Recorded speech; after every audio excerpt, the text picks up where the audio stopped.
The Apple Watch is finally becoming a 24/7 companion. Let's talk about all the new features on WatchOS 7.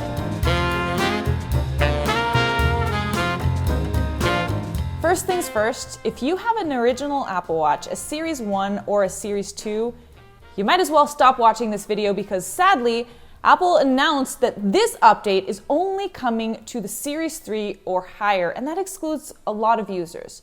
Now, if you're still with me though, let's talk about that big one, which is sleep tracking. And I'm saying it's the most important feature here, not necessarily because it's life-changing. In fact, it's pretty basic if you compare it to sleep tracking on other devices or sleep tracking on other third-party apps. It's mainly because of the fact that we've been waiting for it for so long. It also means that Apple has finally overcome the battery hurdle. Before, there was no way the Apple Watch was going to continuously track sleep throughout the night because the battery was not going to last.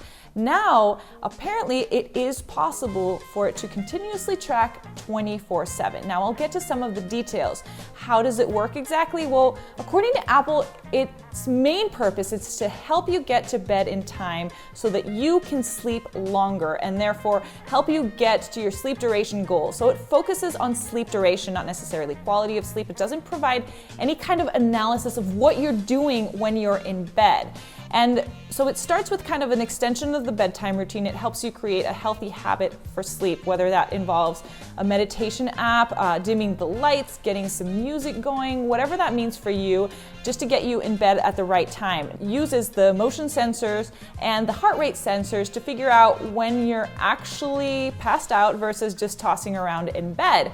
And once this happens, then all notifications are turned off and it goes into kind of a standby mode, except for the fact that it's using these sensors until you wake up in the morning. And then the alarm goes off and you wake up and you can see the history or a graph of how your night went.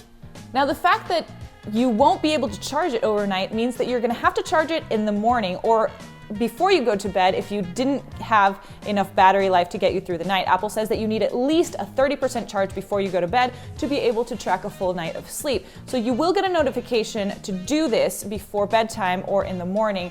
And the cool thing is that even though you won't be wearing your watch in the morning or at night, that you will get a notification on your iPhone once the charge has reached 100%. So hopefully this will help you not forget it as you're running out the door in the morning, although I guess we're not running anywhere these days, but you know what I mean. Now, I'm going to be honest with you guys, I'm not a huge fan of sleep tracking, and not because I don't like the feature, mainly because I know for a fact that I don't get enough sleep and I don't want a reminder of that. I have 2 young kids and I just have no control over how much I sleep. But I know that a lot of you guys use it, and I'm genuinely curious to see what you guys think of this feature, this native feature on the Apple Watch. Is it enough? Is it what you were hoping for? Are you disappointed? Please, please, please let me know on the comments section below. Now we're going to transition over to the next feature, which is the watch face, because ultimately it's going to change the look and feel of your watch a little bit, and going forward we're going to have a lot more options than before. This is mainly because of the ability to share watch faces. Apple Watch users will also have a lot more options to personalize their watch faces using different complications. Now, this is exciting because it doesn't just apply to Apple Watch users. Different companies, different apps can develop their own personalized Apple Watch face, of course, using the pre-existing templates. This is not Apple giving free rein to developers to create their own watch faces in a third-party watch face store, etc., etc. It's a toned-down version of that because it still requires you to use the pre-existing templates, but at least you can add different things to it and you can add multiple complications from the same app. So say, for example, you're all in on surfing or you're all into the baby app, which is what they showed on the keynote, then you can configure different complications that take you to different commands on that same app. Now, once you have that perfect watch face, you can share it in a bunch of different ways. You can text it, you can email it, you can send it via social media, you can discover it in a link in a website or in the App Store if it's from a specific app. So it just gives a lot more possibilities as to what you're gonna see on your Apple Watch face. You will also get a new Chronograph Pro Apple Watch face, which includes that tachymeter feature that we had talked about in the rumors, which measures time and distance. We had also talked about different features for the photos on the Apple Watch, but this now only includes a new color filter for the photos, as well as an extra large display with bold text. So if you're short of sight, or if you're just like to see bigger text when you're out for a run or on the go, then that will be available as well.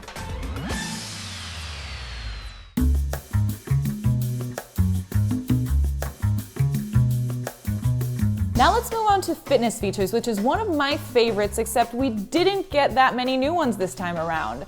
So for starters, we got 4 new workout types, including dancing, core training, functional strength, and cool down.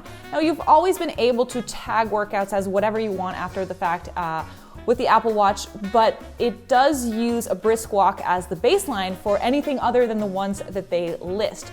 So the fact that they now have these 4 different types of workouts means that the algorithm is configured to match that exercise, and therefore you will get more accurate calorie count for each one of these exercises.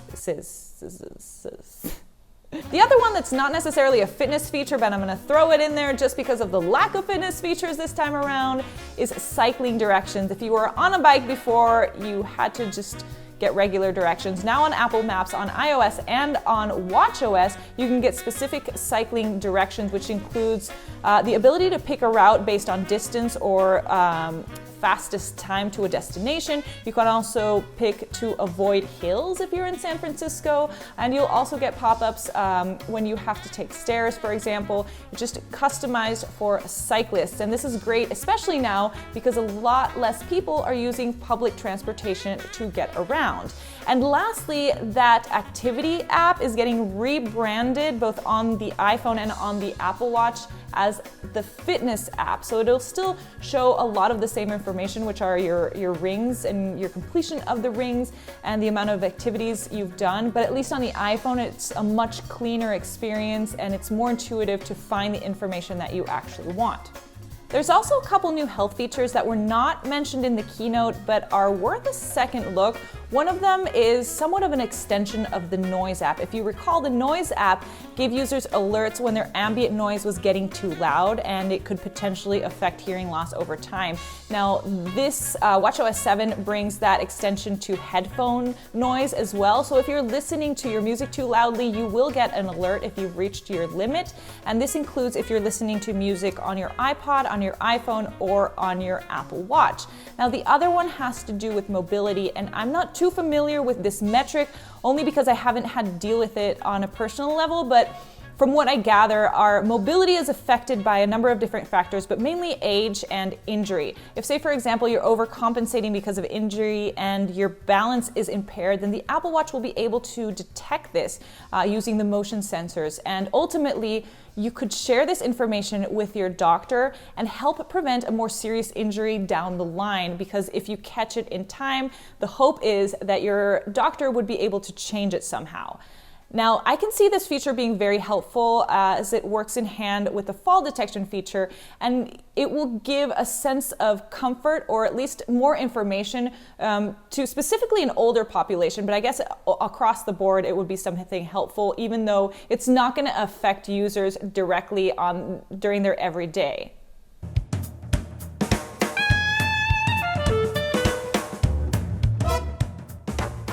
What you might use more often is the new hand washing feature. Apple announced that the Apple Watch will be able to detect when you're washing your hands and will automatically set a timer so that you wash for the recommended amount of time that the CDC recommends to get all those germs out of your hands.